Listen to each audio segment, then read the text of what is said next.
Okay, hop, sklatdan sizga video tashlaman. Mana shu ko'rib turganingiz 60 grammlik ko'rsangiz bo'ladi. Bittasini o'zi uchun ochib ko'rsatam. Pechatlarni ham ko'ryapsiz. 60 gramm, biri 60 ligi bu. Razmerlari har xil bo'lishi mumkin, lekin gramm o'sha qalinligi ham o'sha bo'laveradi. Ko'ryapsiz. 60 grammning o'zi ham qalinligi juda ham yaxshi. Endi siz 42 grammlik so'radingiz, mana 60 grammning tutanishda ko'rsatib ochig'i bor ekan. Mana bir qavatini o'zini ko'rsangiz bo'ladi.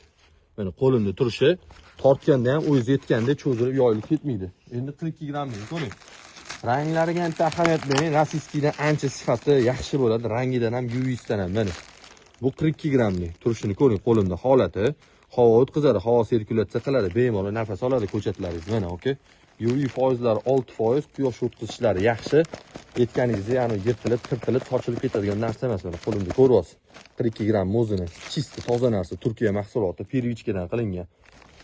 Zo'r narsa, xudo xolisa juda ko'p sotilyapti bizda. Rossiya o'tganlar ham shu Turkiyaga o'tib ketdi. Sababi Rossiya o't bo'lib ketyapti. Turkiyani qayta ishlatsangiz bo'ladi, budjetingizga foyda.